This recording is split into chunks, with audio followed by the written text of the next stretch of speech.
¿Qué tal? ¿Cómo están? Espero que disfrutando del fin de semana. Al final tenemos que intentar que estos días distintos, raros que estamos viviendo se parezcan lo más posible a nuestro día a día y por lo tanto pues disfrutar del sábado y el domingo para hacer las cosas que nos gustan, para descansar. Así que si quieren dejen este vídeo para el lunes, pero yo quería ir aprovechando para dejarles algunas aportaciones o hacer algunas orientaciones a los compañeros y compañeras de cuarto de la ESO sobre la sesión 3, sobre el trabajo que tienen que hacer, que es el análisis de un cartel histórico, en este caso correspondiente a los años posteriores a la Revolución Rusa.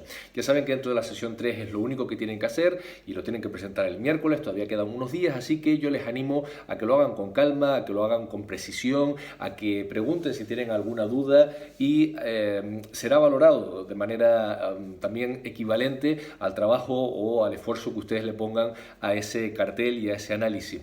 Al final, si ustedes son capaces de analizar de manera conveniente la propuesta que se les hace, el cartel, a través de esas preguntas, de esa pauta que les he enviado y que tienen en EVAGD, en la plataforma virtual, pues ustedes estarán demostrando que tienen un conocimiento bastante amplio y que en definitiva han comprendido o han aprendido sobre el tema y sobre todo en torno a la Revolución Rusa, que es de lo que se trata, junto con la Primera Guerra Mundial, que es lo que hemos estado dando en este tema. Lo digo porque se trata de enlazar, si ustedes, ya digo, responden de manera conveniente, hacen un trabajo adecuado, estarán enlazando diferentes conceptos, diferentes ideas que hemos ido estudiando en los últimos días y además no solamente las enlazarán, sino que las razonarán y además las aplicarán, en este caso al análisis de una fuente histórica como pueda ser un cartel.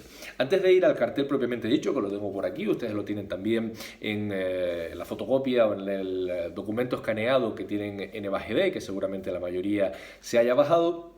Quería hacer algunos comentarios en torno a la importancia que tienen las fuentes históricas o las fuentes para la disciplina histórica, para la historia, ¿vale?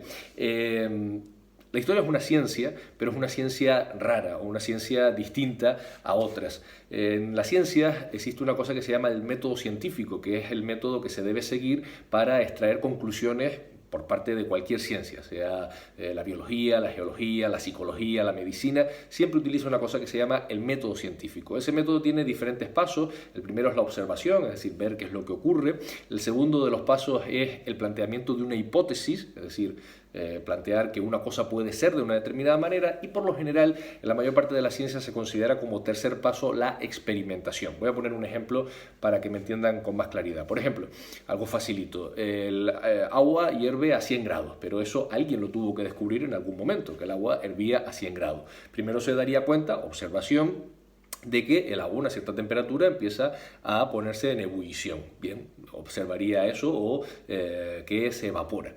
Segunda fase, tendría que plantear una hipótesis. La hipótesis podría ser, a más calor el agua termina cambiando de estado y se convierte al estado gaseoso. Y luego tiene que hacer un experimento, es decir, pondría agua en un cacharro o lo encendería, lo pondría al fuego de la manera que fuese y con un termómetro comprobaría que es a 100 grados a la temperatura en la que el agua comienza a hervir, ¿vale? Eso sería la aplicación del método científico, algo tan sencillo, y lo mismo se hace con hervir agua como con descubrir, seguramente cuando lo consigan, la vacuna para el coronavirus. Es decir, se tiene que observar la realidad, se tiene que plantear una hipótesis, con estos productos se puede arreglar esta situación y experimentar en el laboratorio se puede hacer un experimento. Sin embargo, ¿qué pasa con la ciencia histórica? Ya se habrán dado cuenta que con la ciencia histórica no podemos experimentar, no se puede hacer experimentos con algo que ya pasó. Nosotros, los historiadores, lo que hacemos es escribir el pasado, escribir en torno al pasado, interpretar qué es lo que sucedió con sociedades que ya no están aquí, que ya no están entre nosotros, sus miembros. De hecho, la mayor parte de las veces ni siquiera podemos hablar con los protagonistas porque ya están, a no ser que estemos haciendo un estudio de un tiempo cercano a nosotros, ya ni siquiera están entre nosotros. Por lo tanto, ese paso del método científico no existe, no se puede experimentar con algo que ya sucedió. Y ese paso importantísimo lo tenemos que suplir de alguna manera. Y la manera de suplirlo es con esa especie de ingrediente para hacer historia, ¿de acuerdo? Hace falta una materia prima, un ingrediente, y ese ingrediente son las fuentes. Al final no se puede experimentar, pero sí se puede ir a los datos del pasado para buscar si efectivamente esa hipótesis que estamos planteando es cierta o no, si la interpretación que estamos haciendo de la historia es la correcta o no.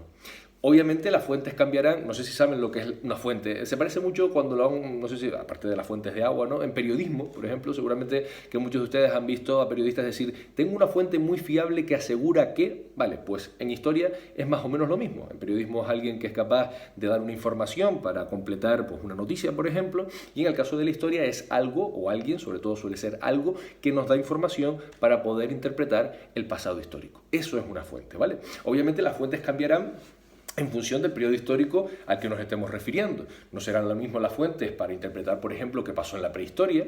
Los hombres y las mujeres de la prehistoria ni siquiera tenían escritura. Por lo tanto, tendremos que ir sobre todo a fuentes arqueológicas. Por ejemplo, puede ser una fuente arqueológica, pues una ruina de una vivienda de la prehistoria o una pintura rupestre en una cueva. Todo eso nos puede dar datos sobre una sociedad prehistórica. Cuando aparece la escritura, empieza la historia y obviamente aumenta el número de fuentes y la escritura es una fuente bastante importante, aunque el historiador también tiene que hacer un análisis crítico de la fuente, es decir, no nos podemos creer porque los fakes, como se dice hoy en día, los bulos, no solamente existen en nuestro tiempo, han existido desde el principio de la historia.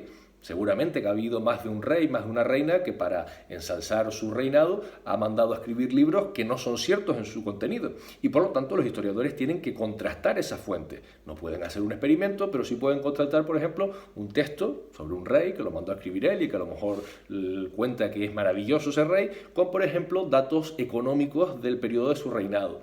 ¿Cuánto se importó? ¿Cuánto se exportó? Por ejemplo, por poner un caso, si es que ese dato en ese periodo histórico lo tenemos. Y así contrastar si realmente lo que nos está contando ese texto se ajusta a la realidad. ¿De acuerdo? Por lo tanto, ya digo, las fuentes son importantísimas. Para la historia, al final, son, ya digo, como si fueran los ingredientes para hacer una receta. Sin fuentes no podríamos hacer historia.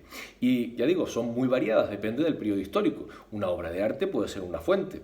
En la prehistoria, la arqueología, todos los elementos que rodearon a esos hombres y mujeres, incluso sus propios cuerpos, podemos conocer, por ejemplo, a través de sus huesos, a través de su dentadura, ¿vale? De un hombre prehistórico podemos conocer su altura, podemos conocer qué dieta tenía, podemos saber qué enfermedades eran las más frecuentes, ¿vale? Pero a medida que nos vamos acercando en el tiempo van apareciendo nuevas fuentes. Por ejemplo, esta que se les propone ahora. Lo que vamos a hacer en esta ocasión es analizar una fuente histórica, como puede ser un cartel. Y además es importante, y por eso también no solamente el libro se los propone, sino que nosotros lo vamos a practicar, porque el siglo XX, que es el siglo en el que nosotros hemos empezado a estudiar ya, estudiamos hace poquito la Primera Guerra Mundial de 1914, que empieza en 1914, y acabamos de estudiar también la Revolución Rusa de 1917. Pues en el siglo XX, en ese siglo que empieza más o menos por esos años, y que es el anterior al que nosotros hemos vivido, los carteles tienen un papel fundamental, mucho más importante que el que habían tenido en siglos anteriores. ¿Por qué? Porque, por ejemplo, en el siglo XVIII, en el siglo XVII, antes de la Revolución Industrial, esas sociedades eran sociedades rurales, es decir, la mayor parte de la gente, recuerden cuando vimos el antiguo régimen, vivían en el campo y del campo. Por lo tanto, no es nada rentable para un pueblo pequeño el estar imprimiendo carteles para que luego lo coloques pues, en una zona, a lo mejor en que hay casas dispersas y por lo tanto nadie o muy poca gente va a observar ese cartel propagandístico, ese cartel que quiera anunciar o dar alguna idea, ¿de acuerdo? Sin embargo, en el siglo XX, ya en Occidente hay una parte importantísima de la población que vive en ciudades. Ya se ha vivido lo que conocemos como el éxodo rural, ¿lo recuerdan? El camino o el viaje de muchísima gente que abandonó el campo y se fue a la ciudad, porque en la ciudad había fábricas, porque ya se había producido en el siglo XX tanto la primera como la segunda revolución industrial. Por lo tanto, se dan cuenta de que las fuentes no solamente son importantes por lo que nos cuentan, ahora veremos qué es lo que nos cuenta esta fuente, qué es lo que nos cuenta este cartel, sino porque para cada época hay una determinada fuente y varían en función de la utilidad que tienen para la sociedad de ese momento. Por ejemplo, hoy en día los carteles no son tan importantes. Por ejemplo, cuando llegan las elecciones se siguen colocando carteles, los candidatos políticos, lo habrán visto, colocan carteles con sus caras. Sin embargo, está más que demostrado que hoy en día es mucho más útil poner, por ejemplo, un anuncio en Facebook, ¿vale? Y si van dirigidos a público como ustedes, a lo mejor en otras redes como pueda ser Instagram, que colocar un cartel en la calle, porque hoy en día estamos mucho más pendientes del móvil que de los anuncios que encontramos en mitad de la calle.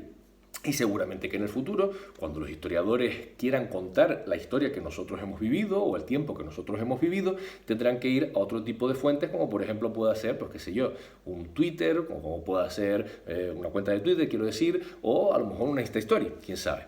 ¿Vale? Bueno, pues vamos ahora sí a analizar o a dar algunas pautas, el análisis lo tienen que hacer ustedes, sobre este cartel. Bueno, en el libro, o mejor dicho, en la fotocopia que les he dado, que corresponde al libro, tienen una pauta que desde mi punto de vista es bastante completa. Mi consejo es que no vayan contestando pregunta por pregunta, sino que hagan una redacción, en todo caso, con esos puntos que les piden: el 1, identificación; el 2, análisis; el 3, contexto histórico; y el 4, conclusiones. Eso sí, esos 4 puntos, pero hacer una redacción sin tener que contestar pregunta por pregunta, para que no parezca que ustedes están haciendo ejercicios, ¿de acuerdo? Una pregunta, otra pregunta, sino que hagan un texto en el cual sean capaces de responder a las diferentes preguntas que se les plantean en esa pauta, ¿vale? Con respecto a la identificación del cartel, es bastante sencilla. Tienen que poner el año, tienen que poner qué tipo de cartel es un cartel de carácter político, un cartel propagandístico, ¿vale? Que quiere hacer propaganda política.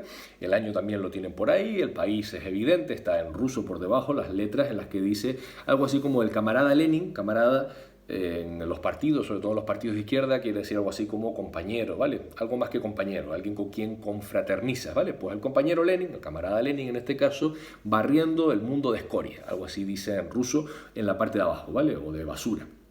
Bien, importante eso sí, luego el siguiente punto, que va sobre el análisis. El análisis yo les recomiendo, cuando les preguntan quién es el personaje principal, se habrán dado cuenta, además lo pone el propio nombre del cartel, que se trata de Vladimir Ilich Ulyanov, es decir, del líder del Partido Revolucionario, perdón, del Partido Obrero Socialdemócrata Ruso. Pueden hablar de Lenin ampliamente con lo que ya hemos estudiado sobre él, ¿de acuerdo? Les aconsejo que vayan a lo que hemos estudiado hasta ahora. Si quieren hacer alguna otra aportación, pues también la pueden buscar en internet, pero no copien y peguen, sino que hagan un resumen sobre quién fue Lenin, la importancia dentro del partido, la importancia dentro del grupo de los bolcheviques, de la importancia cuando regresa a Rusia después de la Revolución de Febrero de 1917 y escribe esas famosas tesis de abril, ¿de acuerdo? Que hagan un pequeño resumen de lo que ya saben sobre Lenin, que termina siendo además el primer presidente del nuevo gobierno obrero que se instaura en Rusia después de la Revolución de Octubre.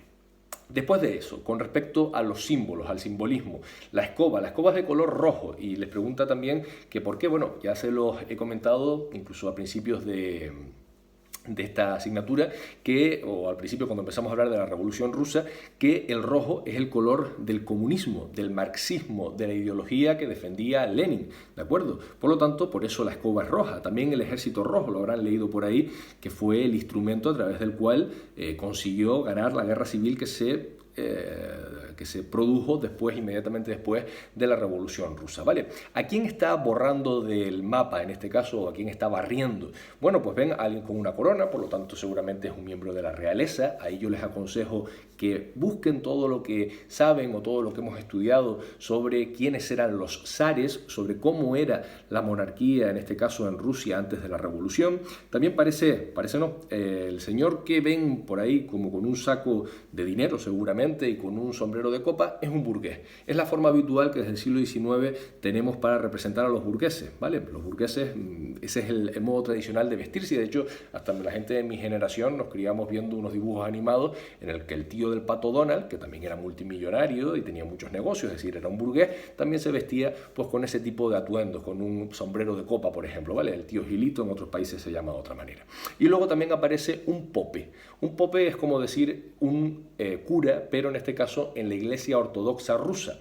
La mayoría de los rusos son cristianos, pero de una iglesia que no es la católica, sino la ortodoxa, ¿vale? Eso lo hemos dado en clase, y también hemos estudiado cómo esa iglesia fue uno de los fundamentos principales que tuvo el régimen de los zares para mantenerse vivo durante muchísimo tiempo.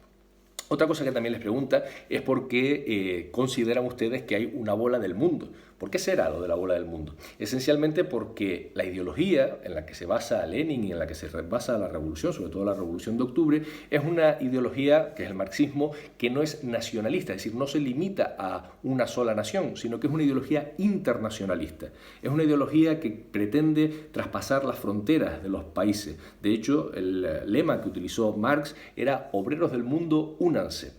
¿vale? Es decir, no los de un solo país. Por eso es que dice que Lenin está limpiando el mundo, no solamente Rusia, sino que quiere ser un ejemplo para el resto del mundo. Y por último, hablen del contexto y también les recomiendo, en la última parte, en las conclusiones, que hagan algún símil con otro tipo de publicidad que conozcan ustedes y que establezcan